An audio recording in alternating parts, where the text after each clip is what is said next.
Honorable Lungisani. Honorable Lungisani, can you please switch off your mic? Order, honorable members. The first item on the order paper is questions addressed to the Deputy President. There are 4 supplementary questions on each question. Parties have given an indication on which questions their members wish to pose a supplementary question. Adequate notice was given to parties for this purpose. The members who will pose supplementary questions will be recognized by the presiding officer. In allocating opportunities for supplementary questions, the principle of fairness, among others, has been applied. If a member who is supposed to ask a supplementary question through the virtual platform is unable to do so due to technical difficulties, the party whip on duty or any other member will be allowed to ask the question on behalf of their member. When all the supplementary questions have been answered by the Deputy President, we will proceed to the next question on the question paper. The first question has been asked by Honorable G. Michalakis, the Chief Whip of the Democratic Alliance. The question is given that the government has adopted 4 main priorities. What legislative items, as the leader of government business in the National Assembly, does he intend to pursue in respect of the 4 priorities the government adopted in its medium-term development plan for inclusive economic growth, poverty alleviation, reducing the cost of living, and building a capable state? Honorable Deputy President.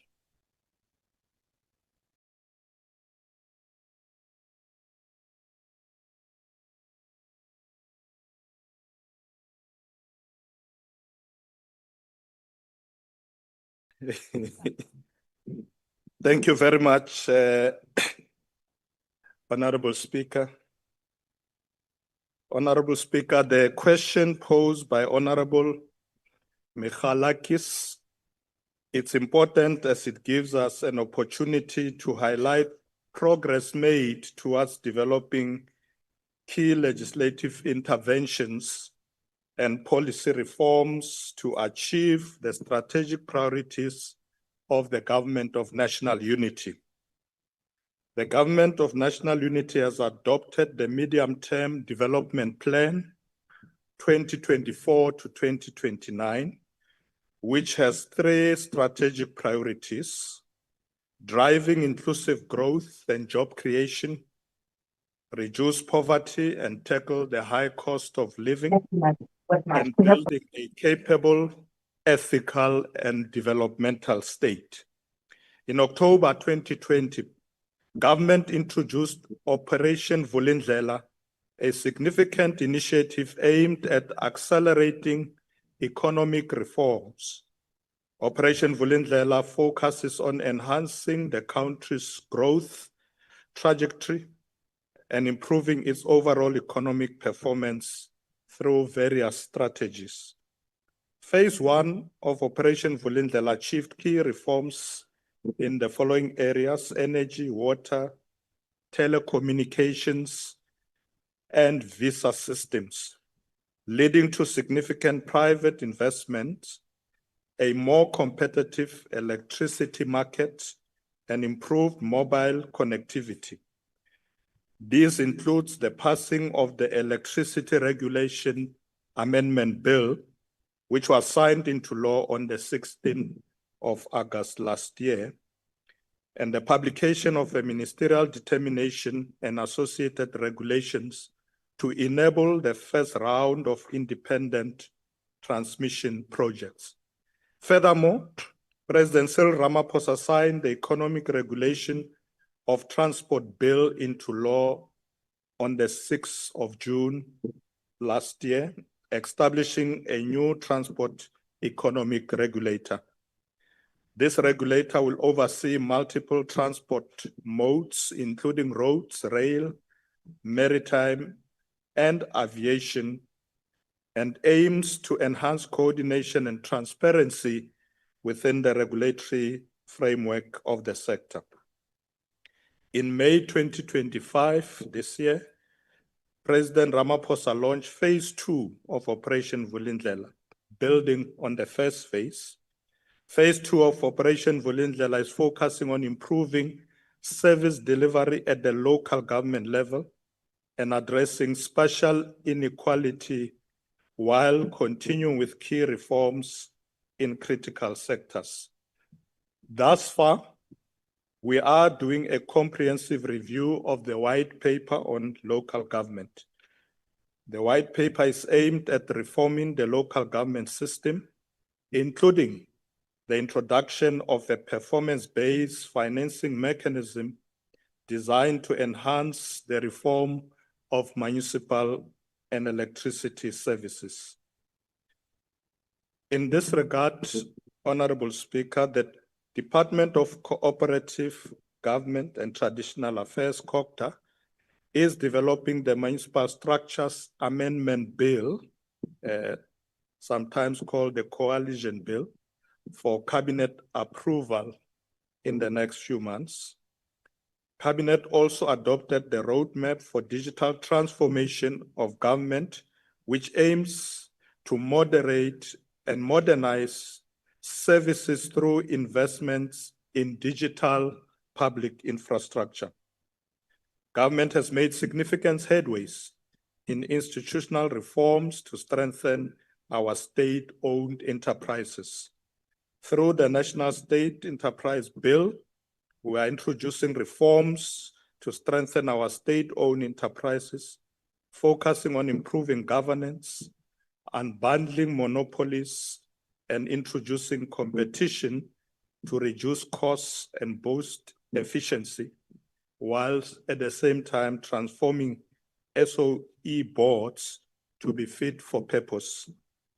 Key initiatives include restructuring in Transnet to allow for competition in rail and port operations and accelerating Eskom's transition into a systems operator for a decentralized energy market.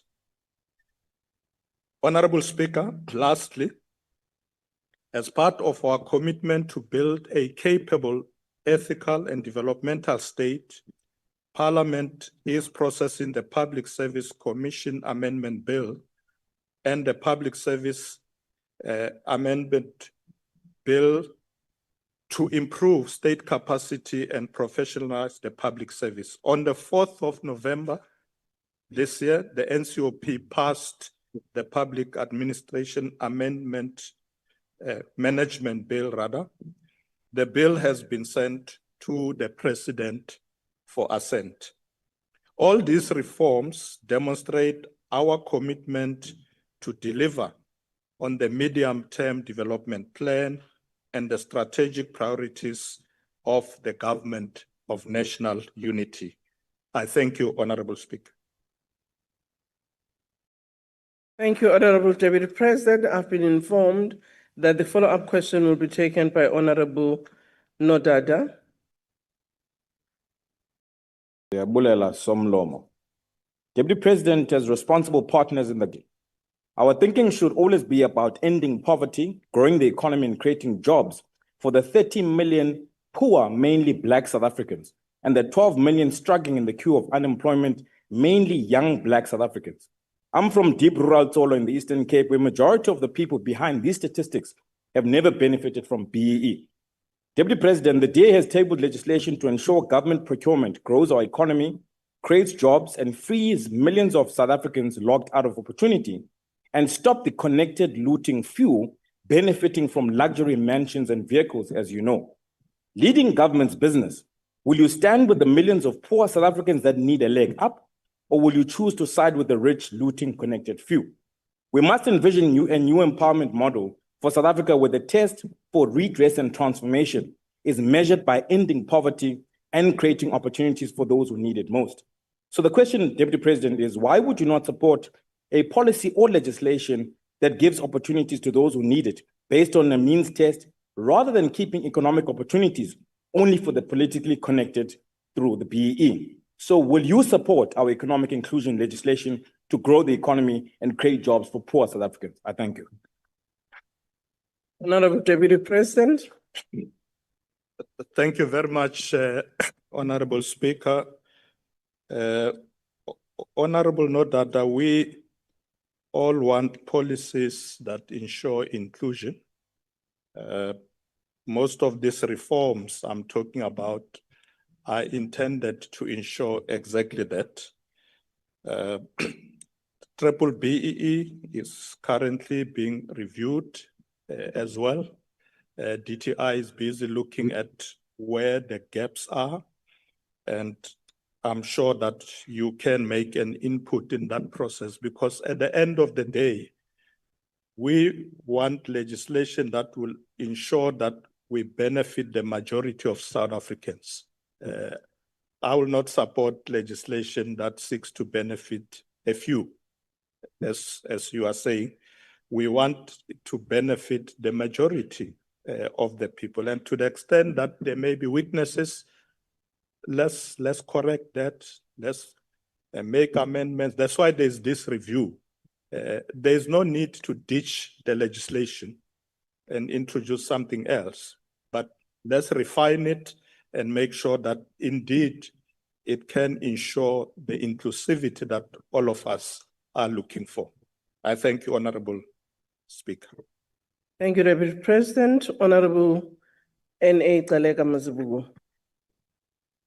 Deputy President, considering that social compacting between the government, labor, business and civil organizations is central not only to building consensus and social cohesion, but also to achieving the MTDP's 4 main priorities, how is your office strengthening this partnership approach through platforms? For dialogue and to ensure social cohesion, especially to ensure that government, business, civil society come together to be able to come out with proposals that seek to support the implementation of these priorities that I've spoken about.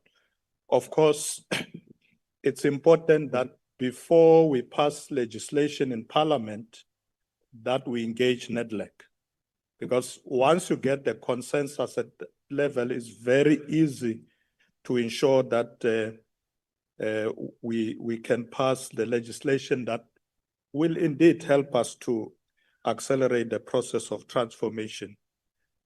We are working very closely with NEDLAC. I had an opportunity in September to address a NEDLAC summit. So it's a very important institution to us. But the other institutions like the Presidential Infrastructure Coordinating Council and others are also very important, because they assist in providing strategic direction to the work, not only of the president, but of the entire cabinet. So even if you call it the Presidential Commission and so on, but they provide strategic guidance to the work of the entire government. So these are very important institutions, and most of them are driven and underlined by the need for dialogue, social cohesion, so that we bring everybody on board. But thank you very much for your question. Thank you, Deputy President. Honorable W.M. Douglas. Thank you, Honorable Speaker.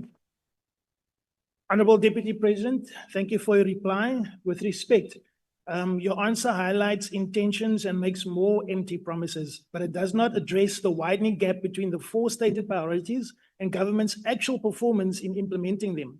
If we look at the medium-term development plan, real inclusive economic growth remains stagnant at below 1%, non-existent basically, unemployment sits at 43.1%, youth unemployment sits at 72.4%, and the global unemployment rate is only 4.9%, making our unemployment rate officially the highest and worst in the world. While per capita income has declined by more than 6% over the last decade, and all poverty indicators have worsened. So, Honorable Deputy President, given these realities and your role as leader of government business, How do the legislative items you mentioned concretely resolve these failures? And why should South Africans believe that new legislation will be implemented effectively when existing laws designed to prevent mismanagement, corruption, and unauthorized expenditure are already being ignored, violated within your own department? Order, honorable member, your time is Thank up. you. Deputy President. Thank you, Honorable Speaker.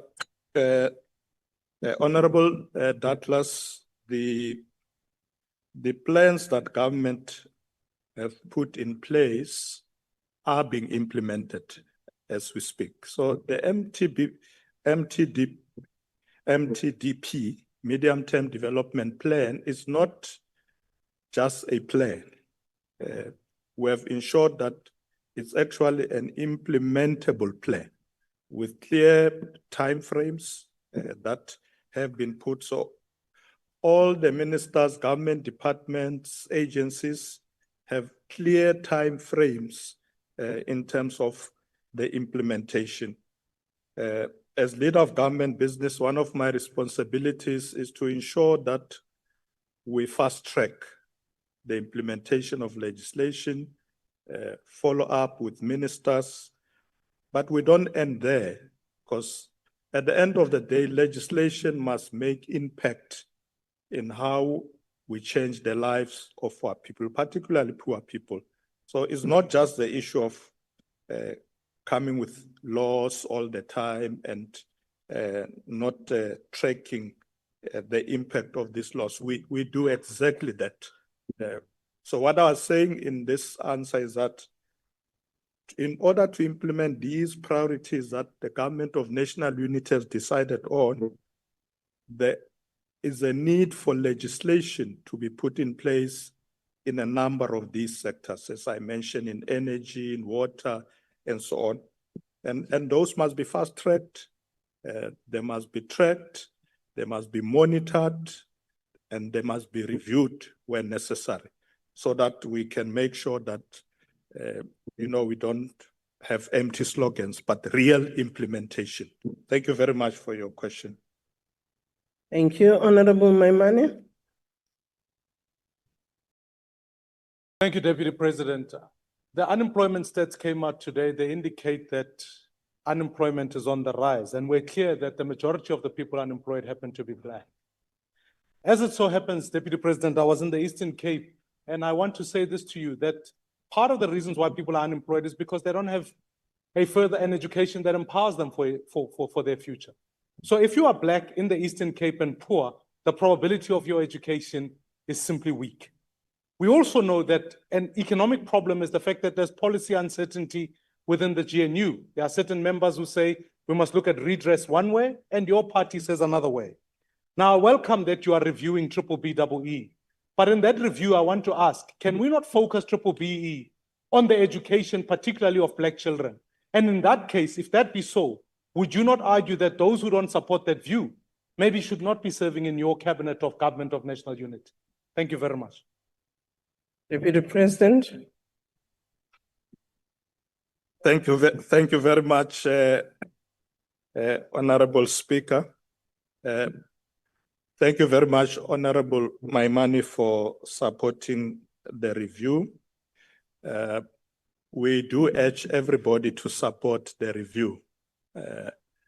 We are engaging even our partners in the GNU to understand what we are doing here. Hopefully, we will convince them that this is the right thing to do. You don't have to throw away the legislation. You review it, amend it, make it better so that we can achieve our objectives. But I agree with you, Honorable Maimane, that we should invest a lot in education and skills for our people. That's why we have the Human Resource Development Council, which the President has asked me to lead. We work with labor, with business and NGOs. We are putting the issue of education and skills on top of the agenda of what we do, particularly amongst young people, so that we don't have people called unemployed graduates and so on. So that's a very important thing. We are very concerned about high levels of unemployment. Even when sometimes they say unemployment has declined a bit by 1%, we don't become excited because it's still high. And therefore, we need to do everything to ensure that these plans that we are reviewing them for to ensure that they are implemented faster. That's why in the government today we speak about the speed of execution. We want things to be done faster and faster so that we can impact positively on the lives of our people. That's what we are doing. Thank you very much for your question. Thank you very much, Deputy President. We now move to question 20, which has been asked by the Leader of the Opposition. The question is whether, given his responsibility to lead the government effort to fast-track land reform, he intends to advocate in Cabinet for the approval of amending legislation to Section 25 of the Constitution of the Republic of South Africa. Order as a mechanism to fast-track land reform and backdating the date for land claims to 6 April 1652 instead of the current date of 19 June 1913, so that the land redistribution program achieves its intended transformative effect.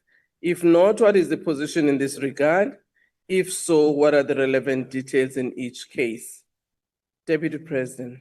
Where's the leader of the opposition? Thank you. Order, honorable members. Where's the leader? There has the order. You have asked a question, I'm answering. Order. There is no change as yet. Yes, that the speaker has been informed of. The leader of government business of MK is still Judge Stopper until advised. So let's continue.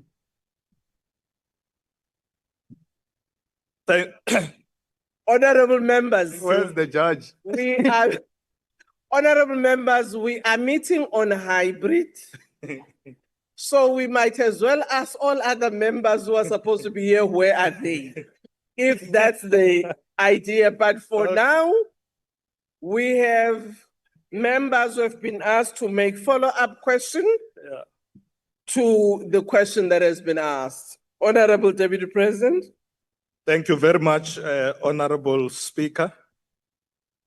Honorable Speaker, let me thank the Honorable Leader of the Opposition, Honorable Judge Hlophe, for his concern about land reform. I want to reiterate, Honorable Speaker, from the beginning that government remains committed to accelerate land reform. However, the responsibility of amending the Constitution, as the honorable members raised, really rests with Parliament. Honorable members may recall that the 6th Parliament established the Joint Constitutional Review Committee, which held public hearings across South African provinces to gather public input on amending Section 25 of the Constitution. However, the National Assembly could not pass the bill since it required 2/3 majority vote for the 18th amendments of the Constitution. Section 25(7) of the Constitution guarantees that any person or community dispossessed of property after June 19, 1913, due to past racially discriminatory laws or practices, is entitled to either restitution of that property or other equitable redress as provided for by an act of Parliament.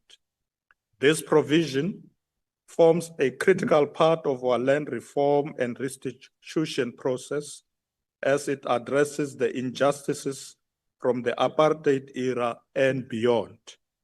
Furthermore, the current constitutional framework provides for expropriation of property subject to just and equitable compensation.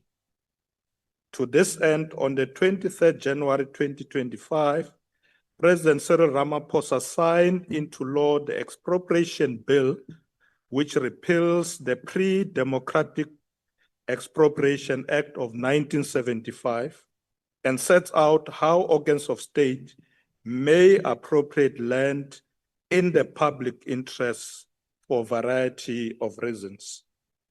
For its part, the Interministerial Committee on Land Reform and Agriculture has not engaged on the question of backdating land claims prior to 1913, as this would be inconsistent with the provision of the Constitution. However, during the dialogue between government and the National House of Traditional and Khoisan leaders held in August this year, it was agreed that the Minister of Land Reform and Rural Development would convene the National Land Indaba to consolidate and finalize all critical issues related to land reform in the country. As government, we remain focused on strengthening implementation, accelerating redistribution, securing tenure, and ensuring that land already restored to communities become productive and contributes to inclusive economic growth. I thank you, Honorable Speaker. Thank you very much, Honorable Deputy President. I've been informed that the supplementary question will be taken by Honorable Molefe. Thank you, Madam Speaker. Honorable Order, honorable members, don't be naughty. You didn't say the same thing when Honorable Nodata took a question for Honorable Michalakis. So, Honorable Molefe has been asked to take the question. Thank you. Yes, proceed. In light of the fact that, Honorable Deputy President, the ANC's own 54th National Conference resolution adopted in Nazareth in 2017 expressly called for expropriation of land without compensation. Sonder vergoeding for the members of the GNU. Will the Deputy President come clean and confirm whether, as ANC deployees in government and in parliament, have now abandoned this resolution in favor of the diluted, coward, and sell-out formulation of expropriation with nil compensation, where judges ultimately determine whether compensation is nil or billions of rands to the white farmers? And further, was it a deliberate decision by the ANC during CODESA negotiations to agree on the sellout position that all land stolen between 1652 and 1913 be forgotten as effectively entrenched through Section 25(7) of the Constitution? Thank you, Madam Speaker. Honorable Deputy President. Thank you very much, Honorable Speaker. Honorable Molefe, we did not deviate from the conference resolution.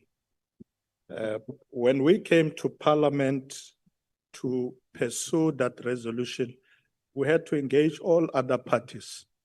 Remember that we have to ensure that we move with all parties. I did say earlier on that when it came to the amendment of Section 25, we were not able to succeed in Parliament to do that because it needed 2/3 majority.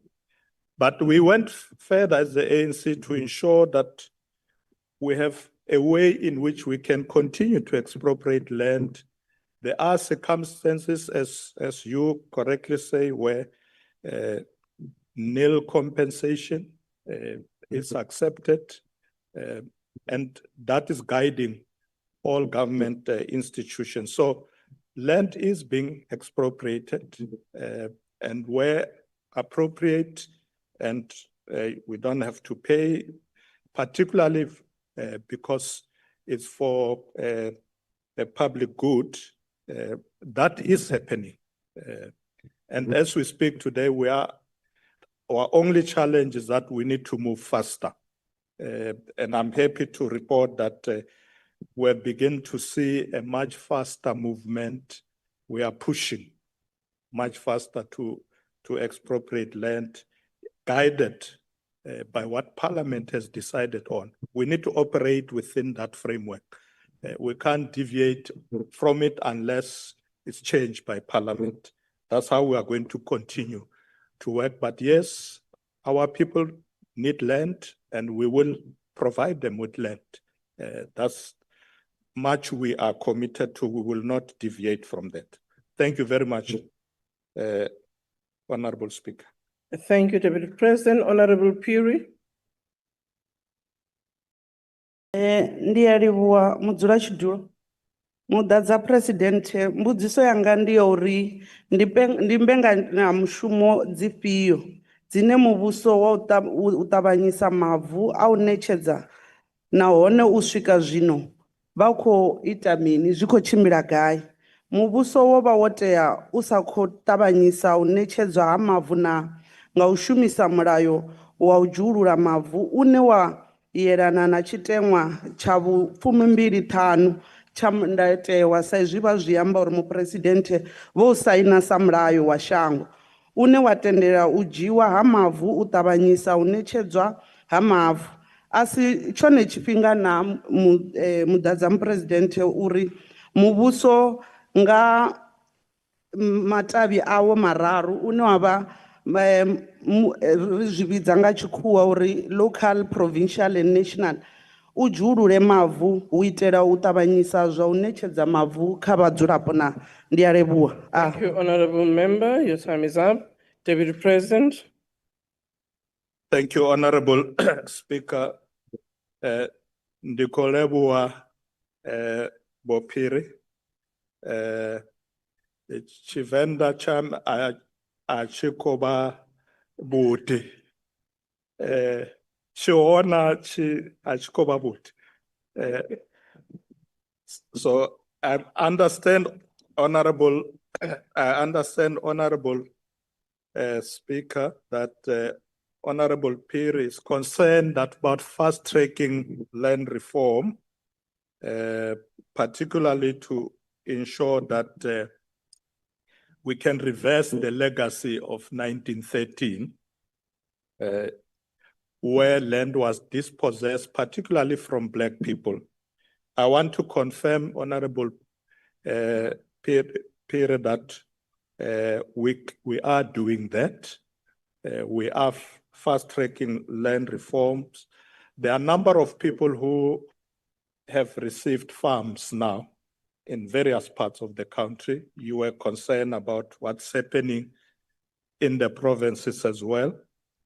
We are making sure that farms are distributed to most of those areas in our provinces. It's going to take a bit of time to reverse the legacy of 1913, but it's something that we are dealing with. Rekofaba to the farm. We are giving them farms to ensure that they can till the land, but also we are giving people land to develop their houses and other forms of developments, not just for farming purposes. But the issue of addressing the legacy of 1913, it's something that we are dealing with. Ndikolebo. Nda. Thank you, Deputy President. Honorable Mkhaliphi. Thank you very much, Speaker. Deputy President, the 12th Lamosa report on land court submitted in June 2025 shows that the EZ will not be processed until 1998 claims are concluded. This surely demonstrates to you, Deputy President, that the land restitution as a form of land redistribution is not working as currently conceptualized. Has the Deputy President thought of introducing the expropriation of land without compensation within the GNU and canvass and take a position and come and present the new bill here in Parliament, as you elaborated earlier on. Thank you, Honorable Member. Time is up. Deputy President. Thank you very much, Honorable Speaker. Thank you, Member Mkalipi, for the follow-up question. I did say earlier that the ANC is pro expropriation of land without compensation. We have never deviated from that. But I said when we came to Parliament, it was clear that engaging with other parties, we're not able to go that route, and therefore introduce another approach, which of course, Honorable Mlefe was saying earlier that it's a sellout position, but it's working, because we are saying that there would be instances where land can be expropriated with nil compensation. And particularly for land that we require for public good, for public purposes, to build schools, to ensure that we build clinics, and ensure that people can come up with new development. But we are giving people farms as we speak. So it's not that this is not happening. So the issue, Member Mkalipi, of coming up with new legislation, it's something that can be done, but at the moment, let's use what we have. It is working. It is working. I think let's use it. Let's not dump it and say it's not working. It is working. You must ask the Minister of Land, who will tell you that it is working.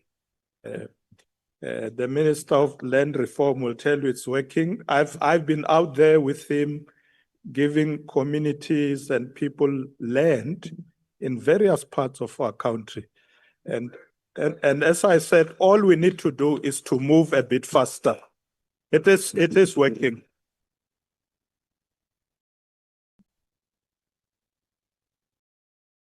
Thank you. Honorable Deputy President. Thank you very much, Honorable Speaker. Honorable S.S. Zibi. Thank you, Honorable Speaker. Honorable Deputy President, urbanization is a global phenomenon.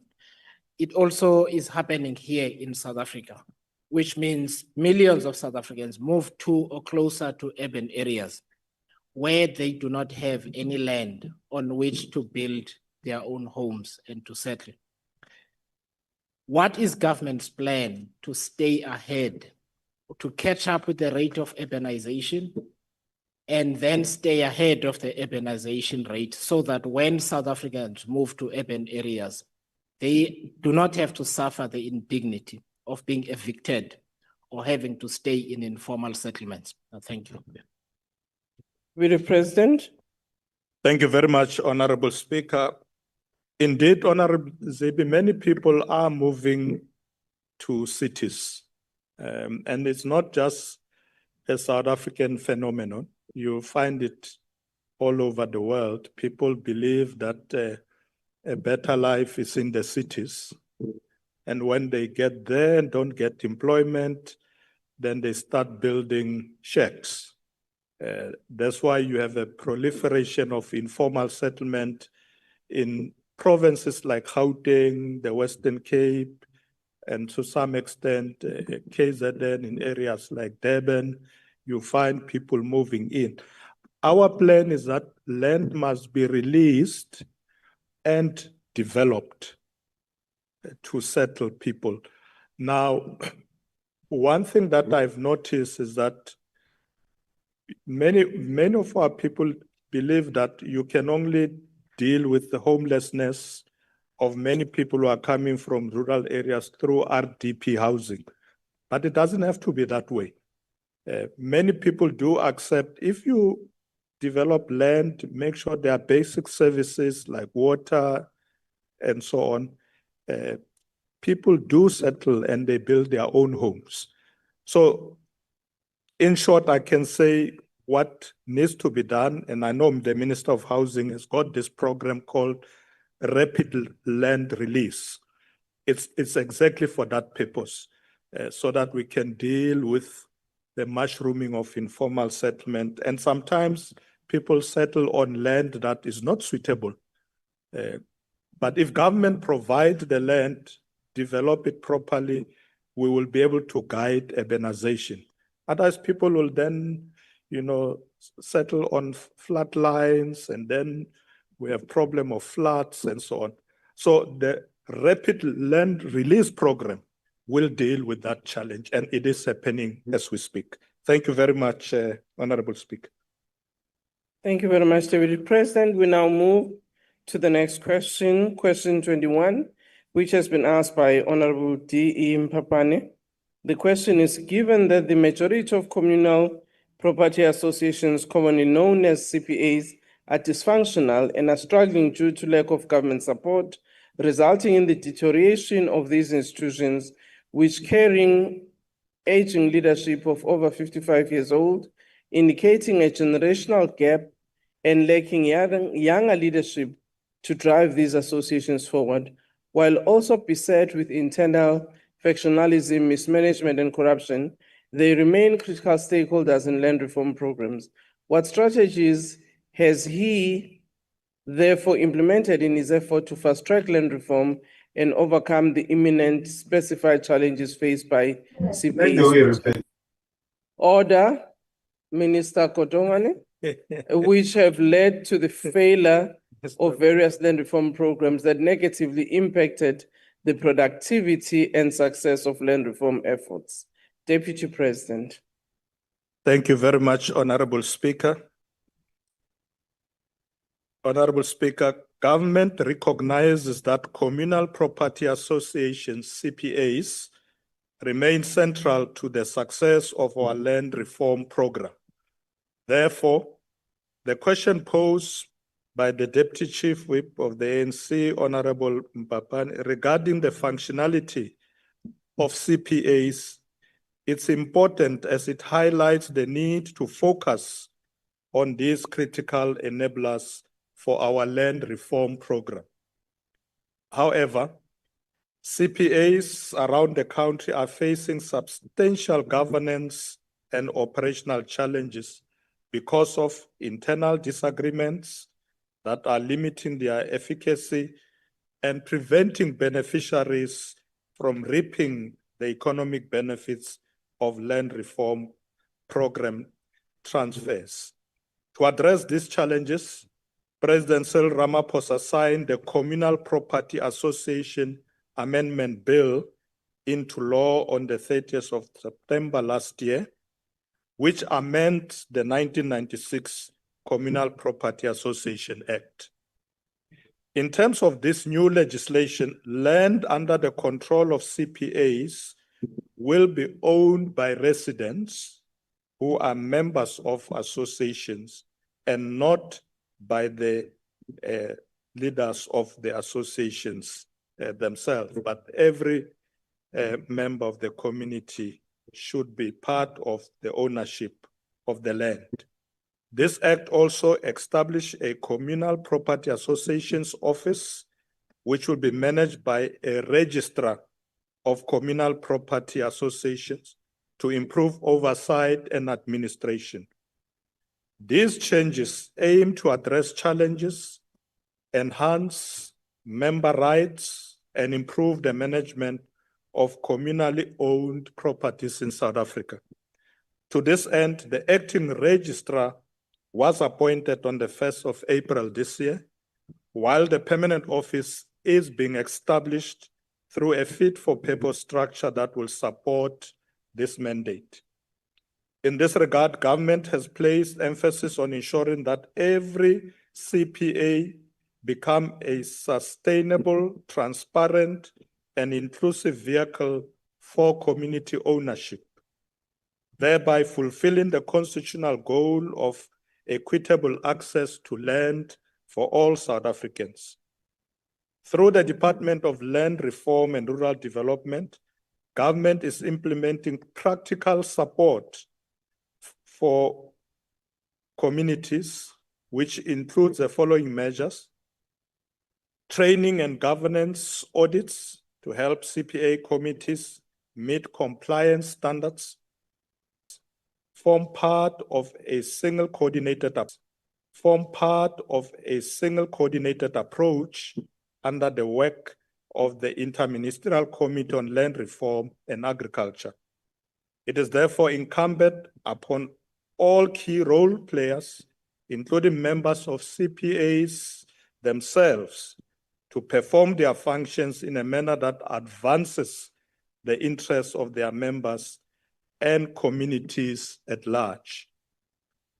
As for our part, through the newly established Office of the Registrar of CPAs, government will continue to monitor the functionality of CPAs by ensuring that they are properly governed and are in compliance with the provisions of the CPA Act. I thank you, Honorable Speaker. Thank you, Deputy President. Honorable Mpapane. Thank you very much, Madam Speaker. Thanks, Honorable Deputy President, for the comprehensive report, a response to my question. Honorable Deputy President, the Department of Land Reform and Rural Development in the financial year end of 2024 indicated that 1,744 CPAs were registered. 82% of those CPAs are non-compliant, 7% partially compliant, then 11% are fully compliant. Honorable Deputy President, the future looks bleak. And also in 2024, that amendment, as you have indicated, that the President signed it into law, was introduced. So what enforceable measures, what enforceable consequence management are being implemented to deal with the persistent non-compliance and also the corruption within the CPAs? Thank you. Thank you, Deputy President. Thank you, Honorable Speaker. Thank you very much, Honorable Mpapane, for that question. Your observation is correct. I did say earlier that there have been a lot of challenges facing our CPAs. In fact, when I travel throughout the country, I found that where we're making faster progress with land reform is where the CPAs are working well. So that's why the President then decided that we should come up with a mechanism to intervene. So the Registrar of Communal Property Associations, it's a mechanism to intervene. Look at these areas where there are disputes. The registrar has powers to dissolve a committee that is not working, appoint a new one. So they can put aside a committee which is involved in conflict and ensure that a new one is appointed through the Communal Properties Association Amendment Act. That act gives them powers to be able to do so. In some instances, they can appoint an interim committee to be able to perform this work. So once there are these interventions, you begin to see progress in many areas where there have been challenges. So we're going to continue to assist CPAs, including with training, because some of them, you find that they are ordinary community members who are trying to do work, but they need to be given capacity. So training is included as part of assisting the CPAs to strengthen them, because they are really the backbone of ensuring that we can fast track the redistribution of land. So thank you very much for the question. We are really intervening in that manner. Thank you, Honorable Speaker. Thank you, and Deputy President, Honorable Nana. Thank you, thank you, Speaker. And Deputy President, building on what the Deputy Chief of the NC has just mentioned, the definition of insanity is doing the same thing all over and all over again, expecting different results. It is true that over 80% of our CPAs have failed. Now, it is abundantly clear, Deputy President, that the system is either not working in South Africa or not suitable for our environment. Is it not about time that we should look elsewhere for other forms of land ownership, learn from those people, particularly those who have walked this path before us? Atamakosa inyathi ibuzwa abaphambili. Nkosi. Thank you, Deputy President. Thank you, Honorable Speaker. Yes, indeed, there are a lot of challenges with respect to the current model of CPAs.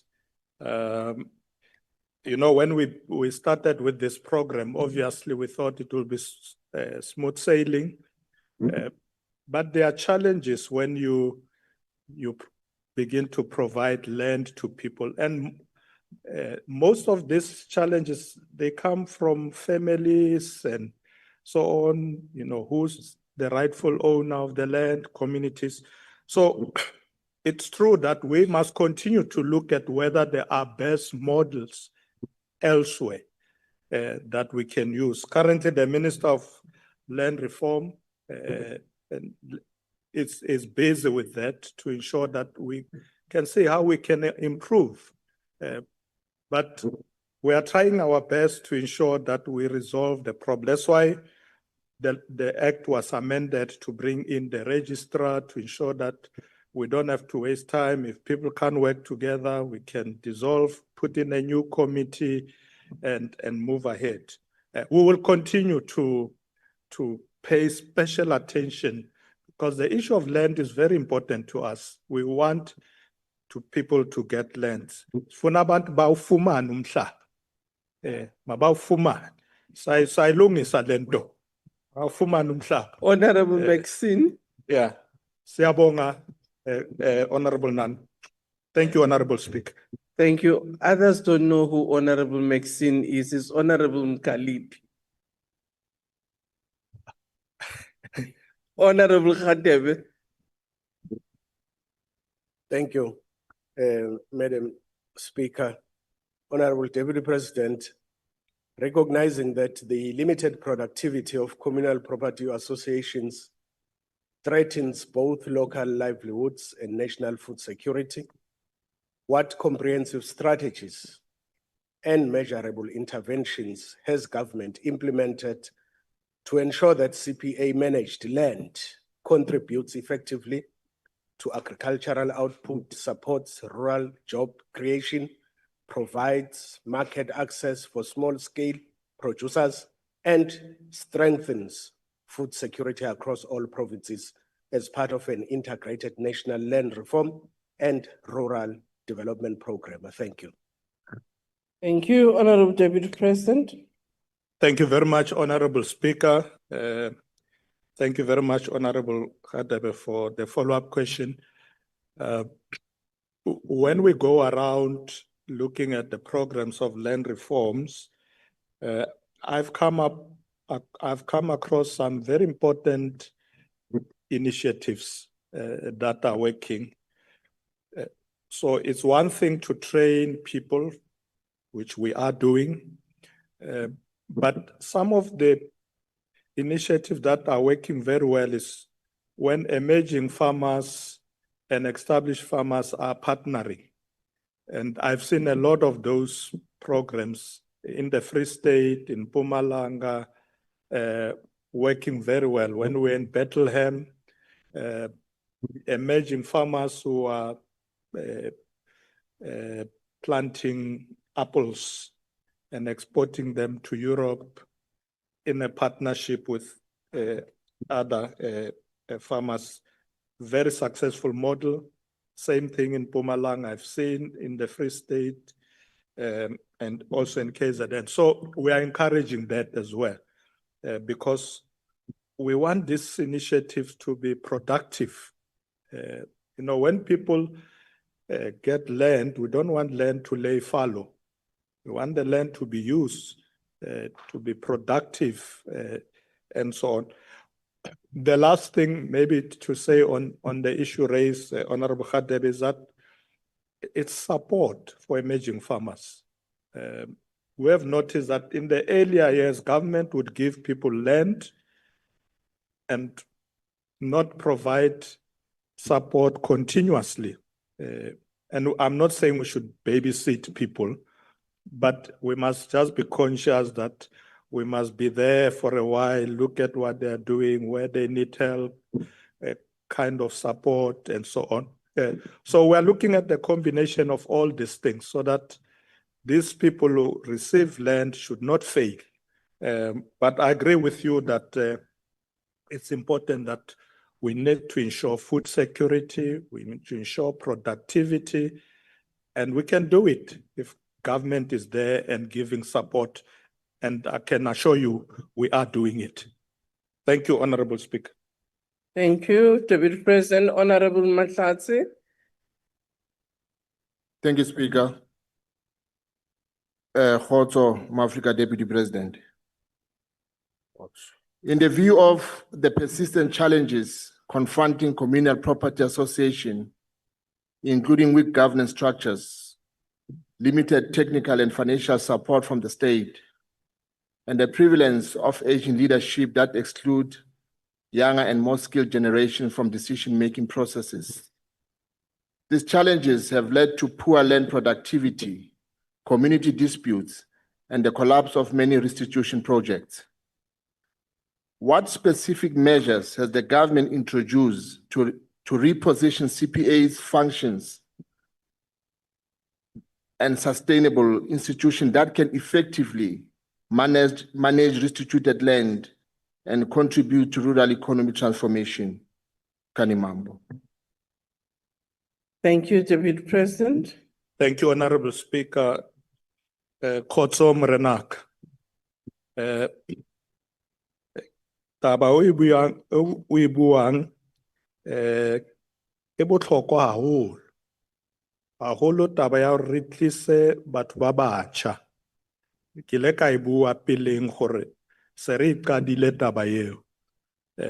To bring the younger generation on board, men and women. We know that young people like urban life. They don't like to be farmers and all that. But if we train them earlier in life, encourage them, they will go in that direction. So we are doing it already. I think Honorable Mpapani's question earlier did raise sharply the issue of younger generation coming on board to be part of leading the CPAs. E tla re thusa haholo eo gore batho ba batjha ba be teng e be bona re ska ra koba batho ba se ba le ba godile ba batjha ba tle ba bereke le bona, so that they get knowledge from the older ones, but we make sure that the younger ones become more active in these associations because they are very key in driving land reform. And we do need this young blood, young people, men and women, come on board, serve on CPAs, and drive this program. Kia leboga, Morenaka, Kalamambo. Kanimambo. Kalimambo. Kalimambo. Kalimambo. Thank you, Deputy President. We now move to question number 22, asked by Honorable J.S. Malema. Question 22 asks whether the Deputy President has found that the public pronouncement and statement of political parties and/or organizations represented within the Government of National Unity on key economic factors reflect a fundamental disagreement within the GNU and which contributed to the previous budget impasse, represent a GNU that is united and coherent in its approach to economic policy formulation implementation? If not, what steps does he intend taking to ensure that the country is not governed by a disjointed executive without a coherent economic direction? Which economic program and government business he is ultimately responsible for facilitating in the National Assembly as the leader of government business? If so, how does he reconcile the conflicting public positions of political parties and or organizations on economic policy within the GNU? Honorable Deputy President. Thank you, Honorable Speaker. Honorable Speaker, allow me to begin by affirming to Honorable Malema that the Government of National Unity is coherent and working. However, it is true that the Government of National Unity has encountered challenges, listen to me, has encountered challenges in fostering cooperation across political and ideological divides. Such differences in political ideologies and policies are inevitable in the Government of National Unity that is made out of 10 political parties. So here we're not talking about 2 parties, it's 10. Now, when you have 10 parties, you can't expect that it will just be smooth sailing. The Government of National Unity statement of intent serves as a foundation for this government as it outlines shared principles and priorities that continue to guide coalition parties. As a Government of National Unity, we are resolving our political and ideological disagreements through a consensus-building framework, commitment to a unified statement of intent, and the implementation of designated conflict resolution mechanism. In this regard, last year, President Cyril Ramaphosa announced the establishment of a GNU clearinghouse mechanism to resolve policy disagreements and delegated the Office of the Deputy President to lead the clearinghouse mechanism. Thus far, the GNU clearinghouse mechanism was instrumental in advancing recommendations on the implementation, firstly, of clauses 4 and 5 of the Basic Education Laws Amendment Act. And as a result, President Cyril Ramaphosa authorized the full implementation of the Basic Education Laws Amendment Act on the 20th of December last year. On the 29th of October this year, the GNU clearinghouse mechanism adopted its terms of reference, which creates a framework for resolving conflicts where consensus cannot be reached. Through these terms of reference, we have agreed that the clearinghouse mechanisms serves as a recommending body rather than a decision-making structure. Any unresolved issues at the level of the clearinghouse will be referred to the Political Leaders Forum for decision-making. On the 3rd of November, leaders of political parties in the GNU concluded a highly productive 2-day retreat. The leaders met to reflect on progress in the implementation of the priorities identified in the GNU Statement of Intent, to discuss contemporary national and international issues, and to address critical issues facing the country. Political leaders unanimously agreed that the GNU remains united and strong.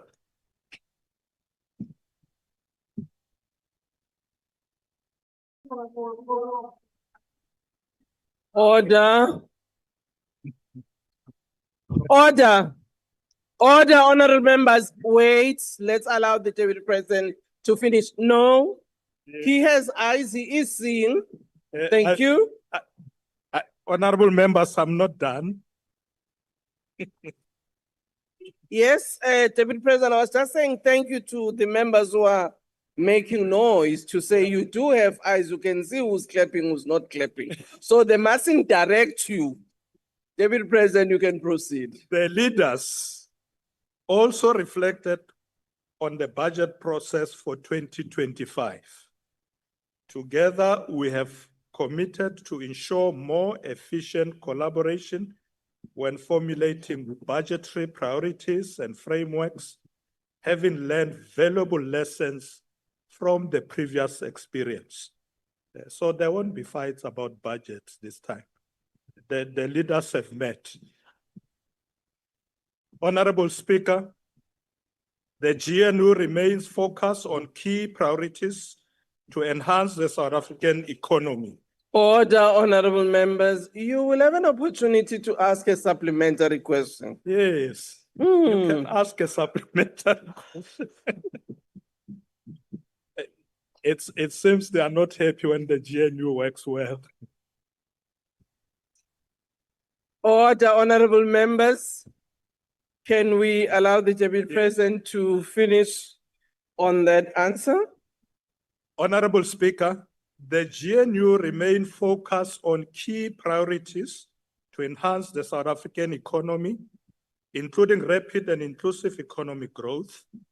Together with members of the executive, we have been working on an investment drive to market our economic policy and to attract foreign direct investments to our country. Through our visit to London in September last year and the South Africa-France Investment Conference, which took place in May this year, we have been able to boost our trade and investment relations with the United Kingdom and France. Our objective included promoting South Africa as an ideal investment destination, highlighting opportunity in sectors such as renewable energy, manufacturing, agribusiness, and the digital economy. This includes the recent investment drive led by the President in Malaysia, Vietnam, Indonesia, and also to the Swiss Federation. In conclusion, Honorable Speaker, the GNU is moving towards the right direction. Together, we are executing an economic program that has been agreed upon by all partners in government. The GNU acknowledges and adheres to established protocols and procedures of government in which the executive authority is exercised jointly by members of the cabinet and the president. All ministers and deputy ministers in the government of national unity, regardless of their party affiliation, are collectively implementing the mandate and the common program of action of government, which is aimed at improving the lives of all South Africans for the better. I thank you, Honorable Speaker. Order, honorable members, now with supplementary questions. I'm informed that the supplementary question from Honorable Malima will now be taken by Honorable Nolinchung. Thank you, Speaker. Thank you, Speaker. Statistics South Africa published their quarterly labor survey today, indicating that unemployment is stubbornly high at 31.9%, while the expanded rate of unemployment is at 42.4%. This indicates that your tinkering with neoliberal policies over the past 30 years has led to immeasurable suffering by the majority of our people who are jobless for most part of their lives. Have you and your GNU partners reflected of the failure of the neoliberal policies to create jobs and transform our economy over the past 30 years? More specifically, have you reflected on the need for a more radical redistribution to wealth to tackle the colonial and apartheid legacy of concentration of jobs and opportunities on white settlers? I thank you. Thank you, Honorable Deputy President. Thank you, Honorable Speaker. Honorable Noluchungu, when the leaders of the GNU met a week ago on the 2nd and 3rd of this month, Order, Honorable Chebe. when they met on the 2nd and 3rd of this month, on top of the agenda was our first priority as a GNU, driving growth and job creation. As a first thing on top of that agenda, that whatever we do, let's make sure that we drive growth and we create jobs for our people. Let's make sure that all government departments, agencies are focused on this priority. So we came out of that retreat having agreed that we must ensure the speed of execution in ensuring that we can get this to work so that it doesn't become a slogan. So we are busy ensuring that we grow the economy and we create jobs for our people. One of the things I said just now is that we are going all over the world to attract investors to this country. I've just said that, I've been to Europe, to Japan, and the president is also out there previous 2 weeks. And interestingly, and I'm sure honorable members will like this, people are prepared to come in big numbers to invest in our country. And I think we must encourage that. That's why the proper working in unison and unity of the GNU is a positive thing, because investors look at that stability of the country, but they see a united leadership that is focused, and therefore they are coming. It's very important because investors look for those signs, whether people are focused. Order, honorable members. It shouldn't be a sign of joy, honorable members. It's a sign of focus. We are Order, honorable members. So, Honorable Speaker, let me conclude answering Honorable Noluchungu that, Honorable Noluchungu, yes, we have to focus on driving growth and creating jobs. We are doing exactly that. And one of the things the president has done is said to all members of the cabinet, whether you are from the ANC or any other party, said, when you bring a memoranda here, I want to see the time frames. When are you going to implement this? When are we going to achieve the result? Otherwise, don't bring your memo here. So there is a very strong focus to get things done and done them faster. And we have to create jobs for our people, and we are doing it. Thank you very much, Honorable Speaker. Thank you, Deputy President. Speaker. Honorable Dr. MJ Masongani. Speaker. Yes, order. Honorable Maxine, what is the point of order? Honorable Mkhalipi. Honorable Maxine, stop him, Khalib. Deputy President, are you still radical or have you been captured lately? Order, that's not the point of order. Honorable Dr. MJ Masongani. Na cancer speaker. Na cancer na deputy president. Deputy president, me to akuri GNU miriatira. Mara ai wele ni akamaka ya triple BEE. Akuna kutwana na agati patile tingala ka GNU. Ithala ibulabula maka ya foreign police. Loko vulavula foreign policy, van'wani va ya hala Israel, van'wani va ya hala America.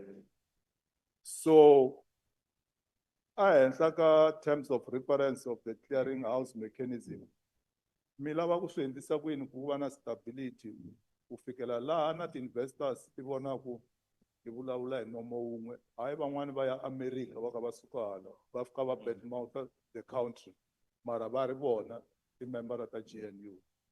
Mi lava ku yi lunghisa njhani mhaka leyi in the interest of the country. Khensa, Speaker. Thank you, Deputy President. Thank you, Honorable Speaker. Tatan Maswanganyi, mhaka leyi i vulavuriwile swinene loko ka retreat leya ya ku ri hi fane ku ri hi tirha hi ndlela yin'we. Mhaka leyi ya foreign policy hi vulavurile ku ri hi ta endla nkarhi ku ri hi tshama hi vulavula kahle ku endlela ku ri van'wani va nga yi le van'wani va ya le hi ta endla nkarhi for yona. Na ya BBBE hi va vonisile lavan'wani ku ri mi nga tirhi hi le ndlela ya ku ri mi ta susa swilo mi tisa swin'wana hi ku ri na hi sungurile ku no endla review ku ri mhaka leya BBBE i tirhela vanhu hinkwavo hi ku ri van'wani va ri hayi mhaka ya BBBE i tirhela vanhu van'wani a yi tirheli swinene vanhu lava hluphekaka hi ta yi lunghisa mhaka yeyo. Hi ri GNU hi vuya ka tipati to hambana different ideologies, so swi ta endleka ku ri kun'wana ku nga vi na ku twanana kahle, and that's why hi endle ku ri ku va na this clearing house mechanism ku ri laha swi nga lunghangi kona hi ya halaya hi ya swi lunghisa. And the good thing, honorable members, is that at the retreat, the terms of reference of the clearinghouse mechanism were ratified and adopted by the leaders. Meaning we have now agreed that this is the way we are going to work. If there is a dispute on policy and so on, it will go to the clearinghouse, work on it. If there's still a difference or disagreement, we don't vote in the clearinghouse. The chairperson would rather say, okay, let's have another meeting. Or Order, rather, Honorable Titebe, can you please switch off your mic? let's have another meeting, or rather, let's put up a small committee. Isu endlisa tatan Maswanganyi ku ri ku va na committee leyi nga ta swi languta ibuya hi nga swi endlisa hi ndlela leyi. And that's what we are trying to do. Until now, there has not been any voting in the GNU. We reach consensus and agree on how we work, and it's working very effectively. There was a bit of a challenge with the clearinghouse. We took a bit of time, but it's now resolved. So it's all system go. Asulungisa tatan Maswanganyi. Yeah, itakare mi byela ku ri swi endlisa njhani. Swa lunga swona. Thank you very much, Honorable Speaker. Thank you very much, Honorable Deputy President. Honorable Dr. M.J. Burker. Madam Speaker, economic policy incoherence can come from multiple sources, such as not establishing the terms of reference of a GNU clearinghouse mechanism for more than a year. Another source. Order, Honorable Titebe. Another source, Madam Speaker, is rumors of wanting to include parties within the GNU who do not believe in Section 25 of the Constitution. Would the Deputy President agree with me that both of these are bad for policy certainty? And what role has the Deputy President played in creating this uncertainty? Thank you, Deputy President.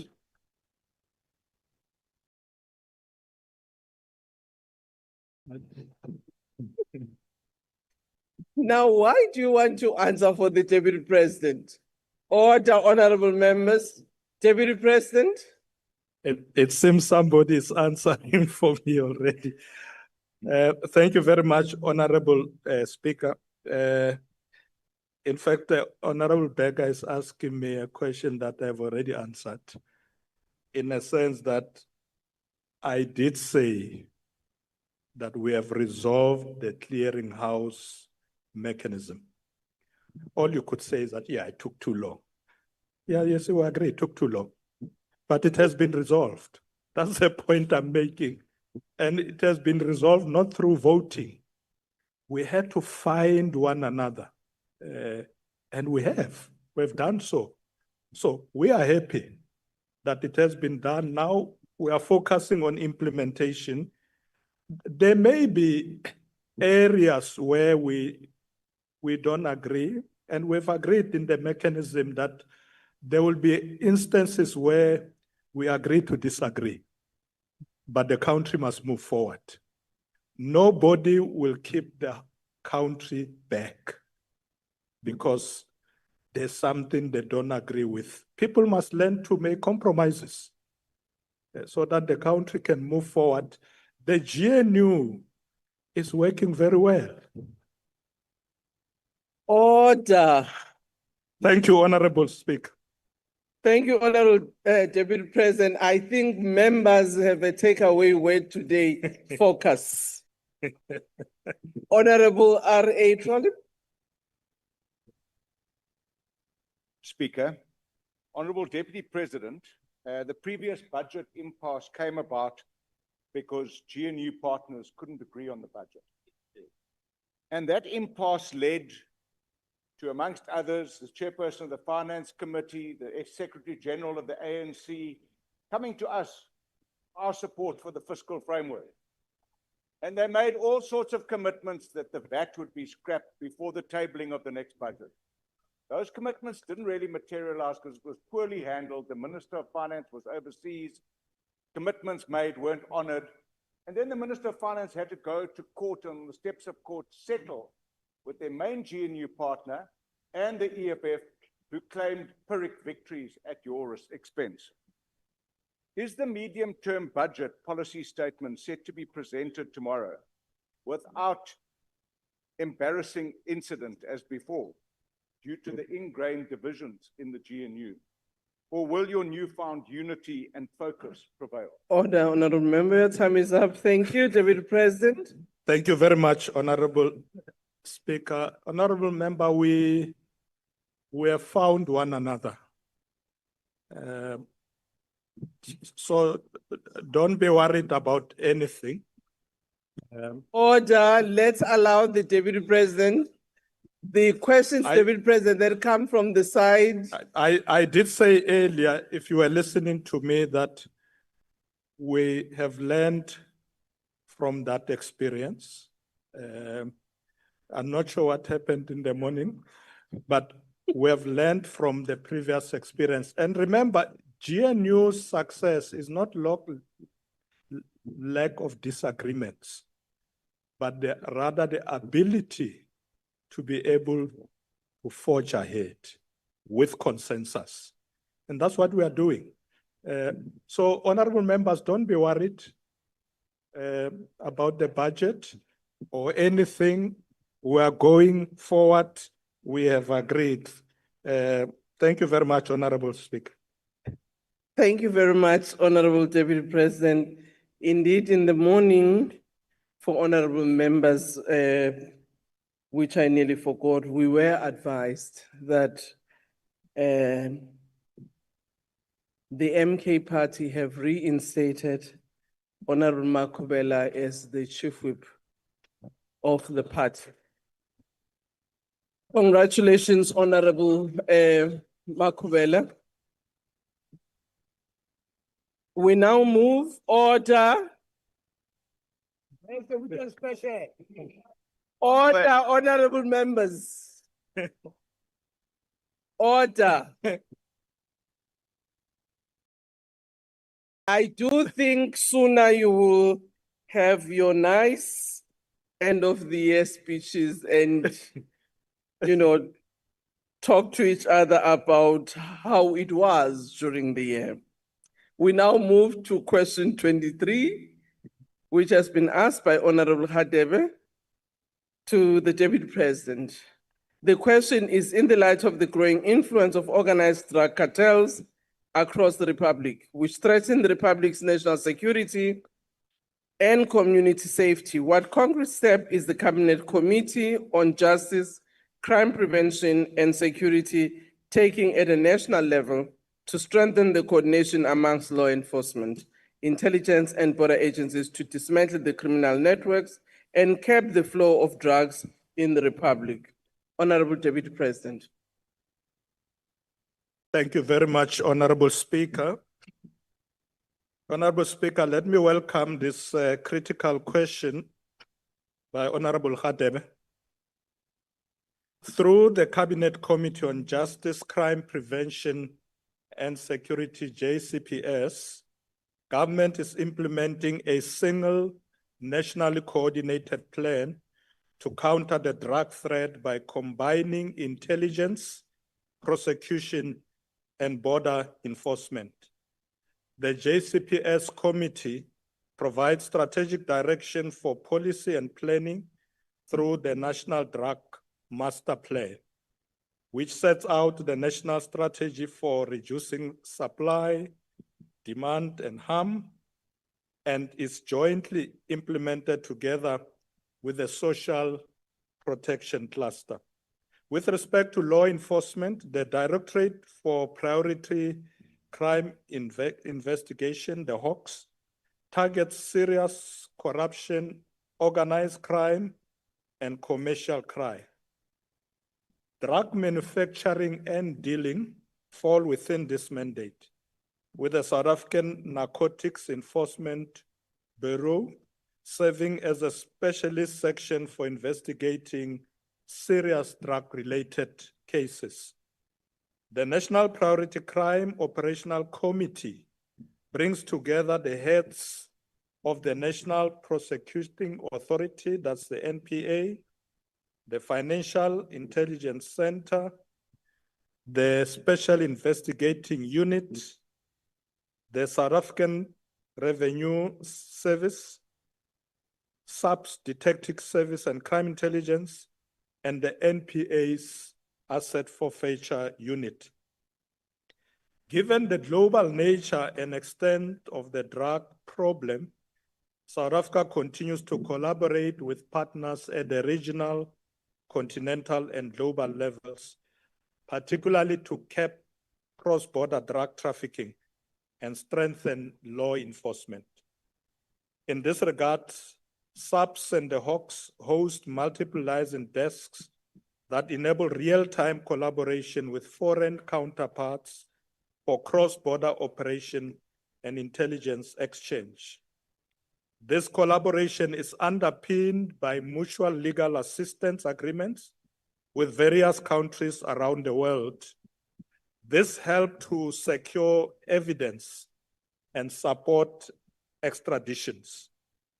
These relationships are further structured through bilateral ministerial memoranda of understanding. South Africa, Mozambique, and Tanzania have established trilateral planning cells, TPCs.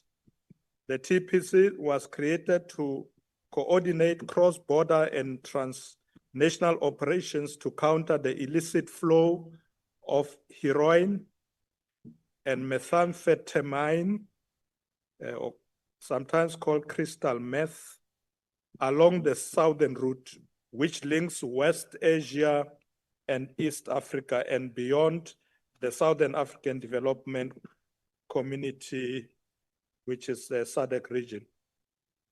During the 2025 financial year, the HAWKS were successful in dismantling 19 clandestine drug laboratories, making 45 arrests and 18 of those sites with at least 2 cases involving identified international actors and ongoing investigations. Over the same period, There were 263 arrests linked to manufacture or dealing with illicit drugs, alongside the confiscation of drugs, manufacturing equipment, and the precursor chemicals, with an estimated value of over 469 million rands. Through our efforts to deal with organized crime, money laundering, and criminality linked with terrorism, the Financial Action Task Force, FATF, announced the removal of South Africa on the FATF grey list on the 24th of October this year. This follows over 2 years of intensive efforts by the country led by National Treasury to address strategic deficiencies in the anti-money laundering and counter-terrorism financing systems. The delisting, Honorable Speaker, is a major milestone that acknowledges South Africa's success in meeting all the 22 action items required by the FATF action plan. So we have met all of them as we speak. We congratulate National Treasury and all government departments and agencies on this success, on their collective efforts and commitment to ensure that the country exits the FATF grey list. Government will continue with coordinated efforts to dismantle criminal networks and curb the flow of drugs into our country. We call on all of society to continue to collaborate with us on these efforts. I thank you, Honorable Speaker. Thank you, Deputy President. Honorable Hadebe, do you have a follow-up question? Thank you, Honorable Chairperson. Thank you, Honorable Deputy President. The follow-up question is, while the measures to strengthen coordination among law enforcement and security agencies are welcomed, we can all agree that the scourge of organized drug cartels must be addressed decisively and proactively. Therefore, Honorable Deputy President, I would like to know what long-term measurable strategies does the government have in place to ensure a sustained and proactive national response, one that does not just disrupt these criminal networks, but also prevent these activities from recurring in the future. Thank you. Honorable Deputy President. Thank you, Honorable Chairperson. Thank you, Honorable Hadebe, for the follow-up. One of the issues that we looked at is a coordinated effort by law enforcement agencies. As I said earlier, that we're now getting them to work together. You are aware, Honorable Hadebe, that we have now strengthened our border management through the Border Management Agency, because some of the drugs, they come through these borders. So all these authorities now work in a coordinated fashion, particularly to ensure prevention, as you say, rather than wait for the problem to happen, because illicit drugs is a big problem, illicit money laundering, and so on. So if you have SARS on board working with SARS and SIU, NPA, all of them in a coordinated fashion, I think we will be able to beat these criminals in their game.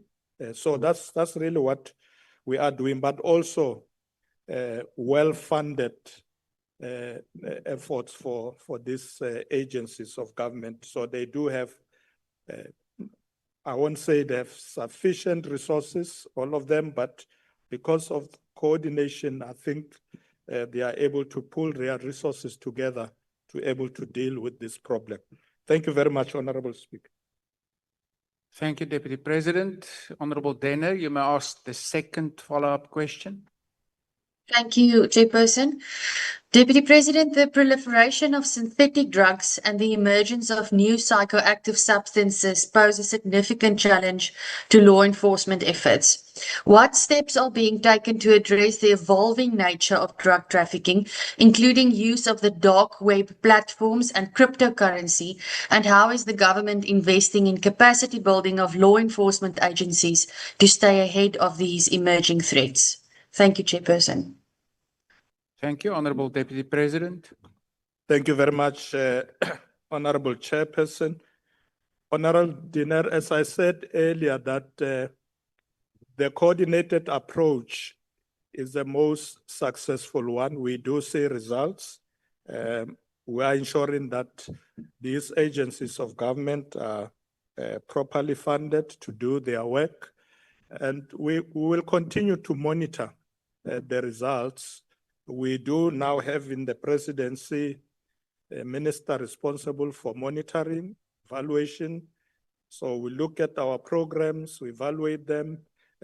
So far, we think this approach is working, but the drug problem is quite huge.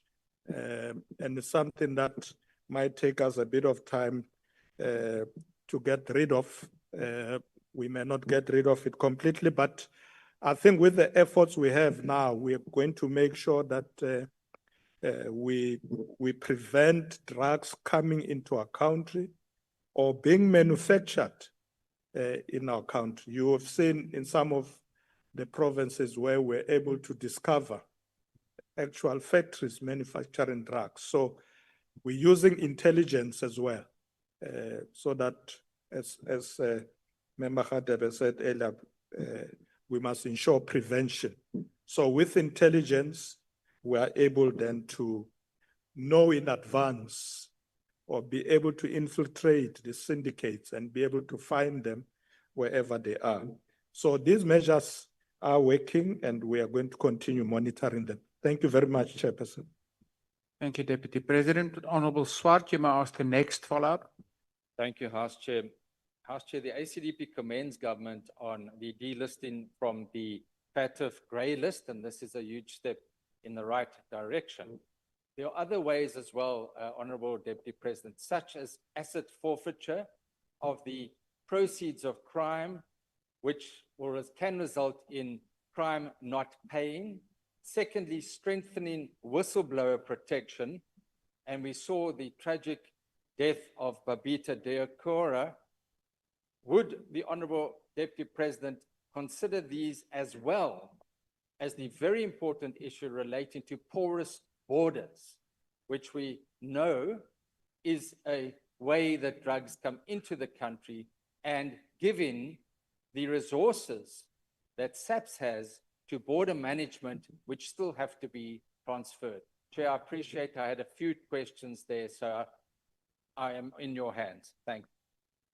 Honorable Deputy President, we're in your hands. Thank you, Honorable Chairperson. I'm in your hands. Honorable Swart, yes, indeed. I said forfeiture, I've mentioned them earlier. They are part of our coordinated efforts. The Minister of Justice is currently looking at the issue of whistleblowers and see how it can be tightened up in the legislation, because it's very important as well that whistleblowers are protected. So we are working on that. We have, or let me rather say, we are tightening up border control through the Border Management Agency. You're quite right with your last comment on the SAPS to transfer some of the responsibilities to the Border Management Agency. That is being worked on now. It's something that was outstanding. So as a result, we don't have enough manpower there in the Border Management Agency. So the issue, because this function was with the police, but when they transferred the function to the Border Management Agency, they didn't transfer the warm bodies. So as a result, the Border Management Agency started with very few people compared to when SARS was there. So it's something that we're trying to resolve so that we do have, we can never say we'll have enough because our borders are quite long, stretching over long kilometers, but we are going to increase personnel on the borders. Thank you very much, Honorable Chairperson. Thank you, Deputy President. Honorable Ismail Musa, the last opportunity for a follow-up is yours. Thank you, House Chair. His Excellency, Deputy President, I'm sure we are in agreement that drug trafficking is largely driven by socio-economic inequalities, lack of law enforcement, and transnational crime networking, which all have a negative impact on communities. Knowing and bearing in mind that there are some corrupt officials at border posts and airports and corrupt officers within SEPs who work hand in hand with these cartels, what steps or measures is the Deputy President taking to act against those corrupt officials and take the bull by its horns against corrupt police officers who are the barriers to effectively address and combat drug trafficking? Is our fellow South African citizens feeling really comfortable and safe to report and expose these serious crimes? Honorable Deputy President. Thank you, Honorable Chairperson. Thank you, Honorable Musa, for the question. I did say earlier that the Minister of Justice is working on the issue of whistleblowers in terms of ensuring that there's legislation that will protect them. At the moment, there isn't, and they are very important in this process. Yes, it is true that drug trafficking is also linked to socioeconomic conditions in our country because, you know, where people are unemployed and starving, it's easy for the drug cartels to get them into that trade because then they can make money. They even sell this to school children and so on. So addressing socio-economic conditions, it's something that we must continue to do and, you know, do it urgently whilst also strengthening our law enforcement. Corrupt officials, we must deal with them harshly. Let's make sure that when police connives with criminals, they must be taken out of the system. We can't leave police to continue working with criminals, and we know them, and they are there. They keep working as police officers. They shouldn't. So that is important. But also communities. Communities must also help. That's why we had said before, and I think I've said this on a few occasions, that we must strengthen our CPFs, because in most cases, communities know who's selling drugs. In most cases, they know. These people, they live amongst us, but then we keep quiet because he or is my brother or my sister. So communities are very important to flush out drug dealers because they are there in our communities. But government will do its part as well, tighten the borders so drugs don't come in, but also through intelligence, make sure they are not manufactured in the country. But thank you very much for your question, Honorable Musa. Thank you, Chairperson. Honorable Chairperson. Thank you, Deputy President. Honorable members, the last question has been asked by the Honorable Hlongo. The question is, given that the district development model is critical for microeconomic development to ensure inclusive economic development and localized job creation, which connects people to markets and markets to each other, to create economies of scale for urban and rural industrialization in order to enhance small, medium and micro enterprises.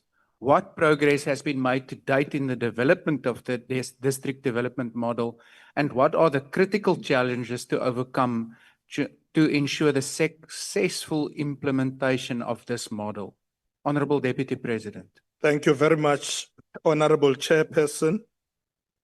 Honorable Chairperson, let me appreciate this important question from Honorable Hlongo. Inclusive economic development and localized job creation constitute key objectives of the district development model, the DDM, approach to service delivery. The DDM approach prioritizes districts and metros for the development and allows for a spatially integrated, what we call one plan, to address poverty, unemployment, and inequality. Currently, over 30 districts or metros are executing at least one DDM catalytic project. In this regard, we are engaged on outreach service delivery programs to evaluate progress achieved in the rollout of the DDM, including monitoring the implementation of catalytic projects. On the 2nd of October this year, we embarked on a service delivery working visit to the community of Hunu in OR Tambo District Municipality in the Eastern Cape Province as part of government efforts to strengthen the capacity to deliver public services to communities. This visit was in response to service delivery concerns raised by representatives of the Kunu community during our visit to Enyandeni Royal Palace in Lebote on the 19th of August this year. During the visit, we had an opportunity to strengthen our partnerships with critical stakeholders like traditional leaders, business, academics, and non-governmental organizations. Through the Department of Small Business Development, which is an active participant in DDM, we have developed what we call small, micro, and medium enterprise support plan that aligns with the DDM and is escalated to the district level. This ensures that small businesses support is included in each district one plan. Over the past 3 years, the Small Enterprise Development and Finance Agency has disbursed over 6.7 billion rands across all the 52 district municipalities and metros. Furthermore, the Minister of Electricity and Energy addressed the 5th investment conference in Limpopo themed Limpopo Rising, Africa's New Investment Frontier, which focused on attracting vital investments and fostering economic growth in the region. Amongst other things, the conference focused on the transformation of special economic zones, SEZs, and industrial parks, particularly in the Musina Makado SEZ, and the designation of the Fetakomu Tubatse Industrial Park as a SEZ, aiming to unlock the potential for economic transformation. This demonstrates our government's commitment to create jobs for local communities utilizing the DDM approach. Despite these achievements, the implementation of DDM continues to face capacity challenges at municipal level, including inadequate budgets to implement DDM plans and inadequate local economic data and inconsistent monitoring framework to measure progress. In this regard, ministers have been appointed as DDM champions to strengthen the whole of government approach in addressing these challenges. Lastly, Chairperson, through the DDM-based planning, we will better align our industrialization and small enterprise development intervention to local opportunities, integrate local enterprises into value chains, and strengthen local economies to create sustainable employment opportunities. I thank you, Honorable Chairperson.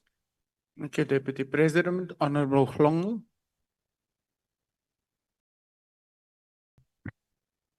Thank you, Deputy President, for the response. DP, the district development model remains one of government's most important instruments for building a capable development state and for ensuring integrated planning and implementation across all spheres of government. However, as we move from planning to implementation, the real test of the DDM will depend on how effectively government can finance and account for integrated projects across districts and metros. This speaks directly to the sustainability and accountability of the one plan, one budget approach. Therefore, DP, my follow-up question is, how will the one plan for different districts be financed in 48 districts and 8 metros, as its implementation requires an integrated financing approach involving national departments, provinces, local government, state entities, and even the private sector? How will government have to adjust its auditing system to accommodate integrated project implementation required by the district development model? Thank you. Honorable Deputy President. Thank you very much, Honorable Chairperson. Honorable Tlongo, what we are doing in the 44 districts and 8 metros is to ensure that there are these one plans, and therefore, in terms of financing, it's really to ensure that government at national, provincial, and local level align their funding of these plans. The reason being that you would find that, or maybe let me say, what is the mischief we're dealing with? The problem was you have national government departments having plans at district level, in particular provinces, but provinces are not involved. So we were working in silos. So the president said, no, let's align. Let's make sure if the plan is to build a school in a particular district by the National Department of Education, surely the province must get involved, the municipality must get involved, because there are things that we must, all of us do. National Department will build a school, but the province must ensure that there is a road that goes to the school. The municipality must ensure that water is going to be supplied to the school. And all of them have budgets for this. So all they need to do, once they've agreed that this is a plan, then they bring the budgets, because they have the budgets already. So you don't need new money to finance the one plan. You are just realigning the budget that are already there to prioritize what the plan is that is agreed upon.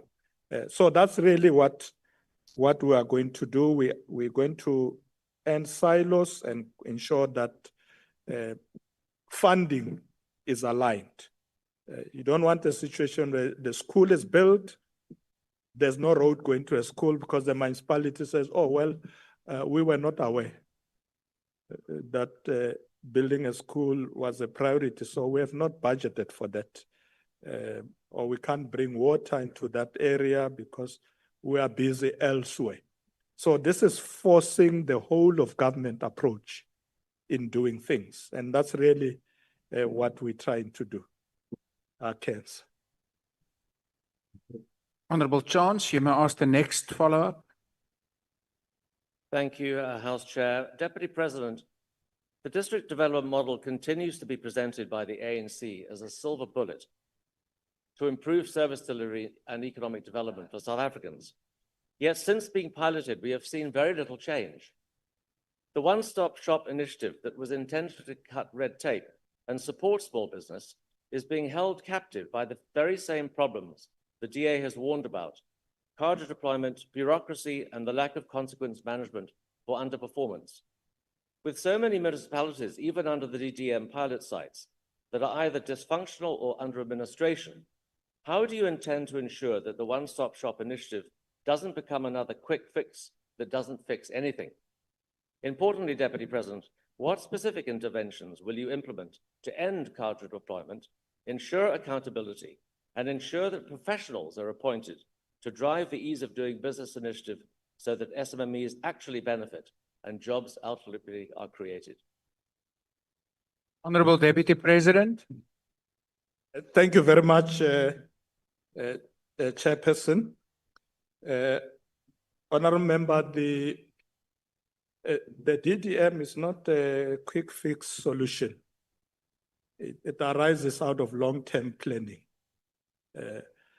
But what you're doing here, you're forcing government to have a discipline of working as a government at all spheres. You're forcing them to work together rather than in silos.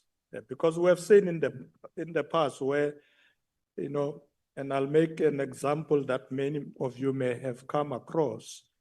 You find that a hospital is built, maybe by a local authority or a province, and the National Department of Health says, no, we don't have money to send nurses there or doctors, because we're not planning as the government. We're planning separately. So the DDM really is forcing the discipline of doing things as a whole of government. Nothing must happen in the district that requires national government. The national government doesn't know about it, or vice versa. That the province doesn't know, or the metro, or the municipality in the area doesn't know. Obviously, because these government departments will accept this plan, accountability is there. Because when you build a school in a particular area, surely the DG of education make sure that the resources are going to be spent properly and hold people accountable.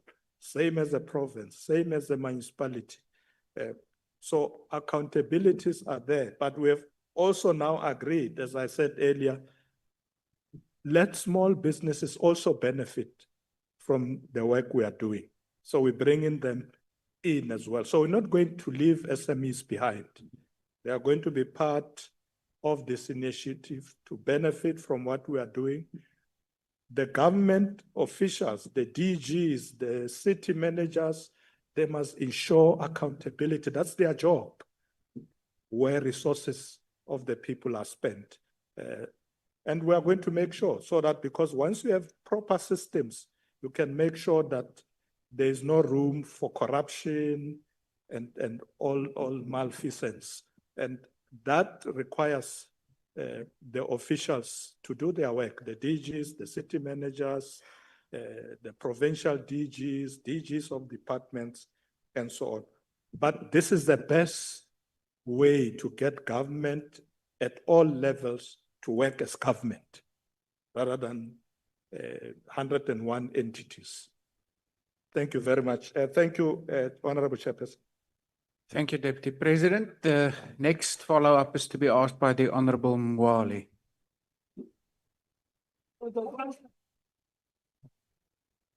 Thank you, Deputy President. The district development model lacks clarity regarding governance roles and structures. And the district development model hubs have seen a lacking the authority and to ensure effective participation from all stakeholders. Like in the IDP processes, Deputy President, stakeholders like traditional leaders are being alienated by the so-called GNU due to inadequate consultation, which hinders the buy-in and cooperation. Now the question, Deputy President, is why is it taking forever to recognize the relevance of traditional leaders in your governance model? Thank you so much. Thank you, Honorable Deputy President.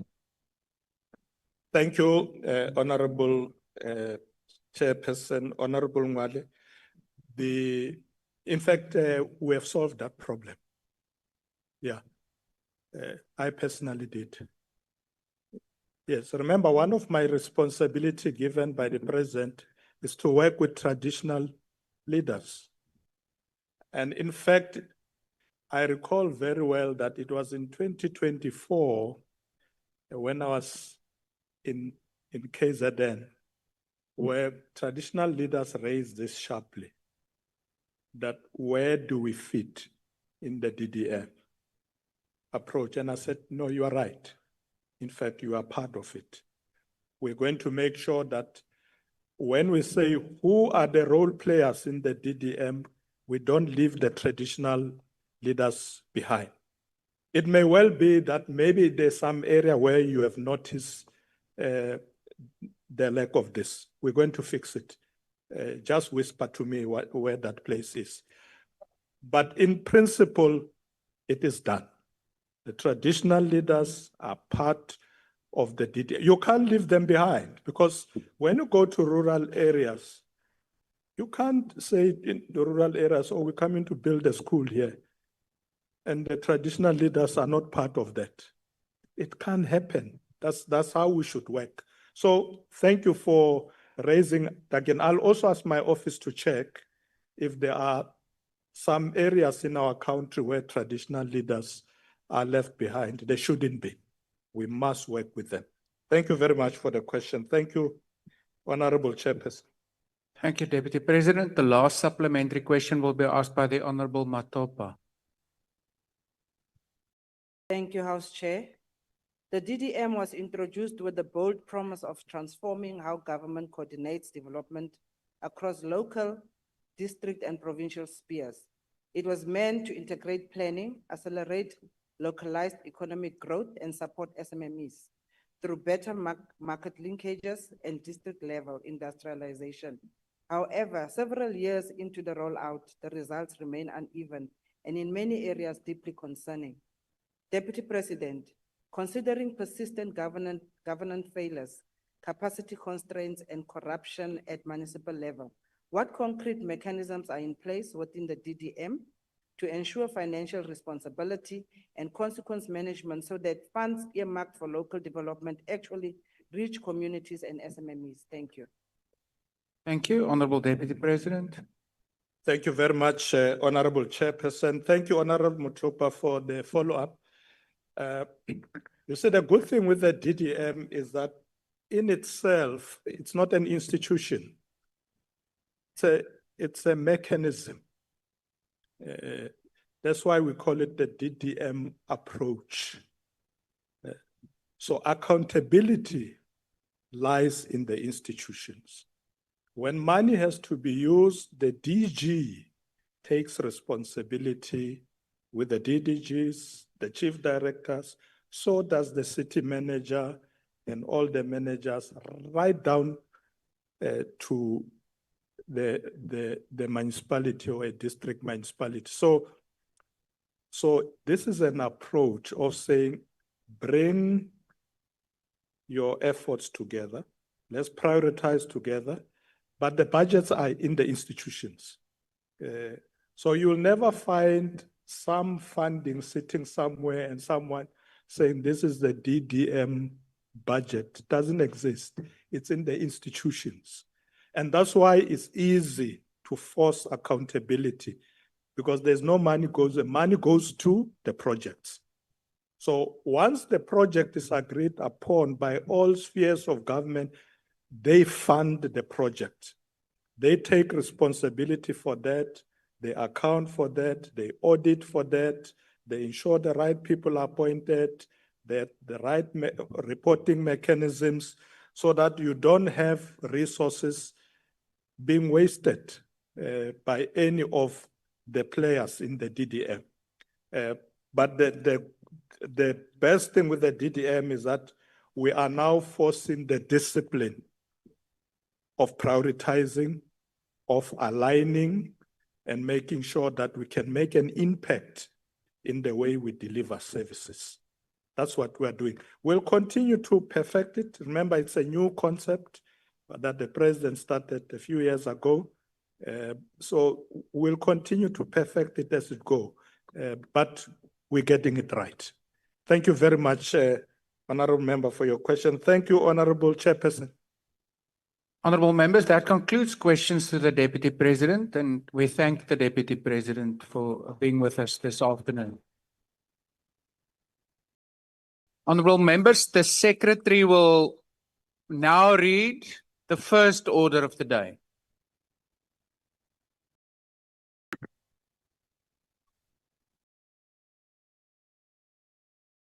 Decision of question on report of Portfolio Committee on Water and Sanitation on second and third quarterly expenditure reports for vote 41 Water and Sanitation 2024-25 financial year. Honorable members, I wish to remind you that this matter was debated in a virtual mini plenary on this last Friday, the 7th of November, but that in terms of our rules, a decision thereon can only be taken in a full plenary. This will also be the case for other decisions of question the House will decide on when we consider the second to the 9th orders after this first order. Are there any objections to the adoption of this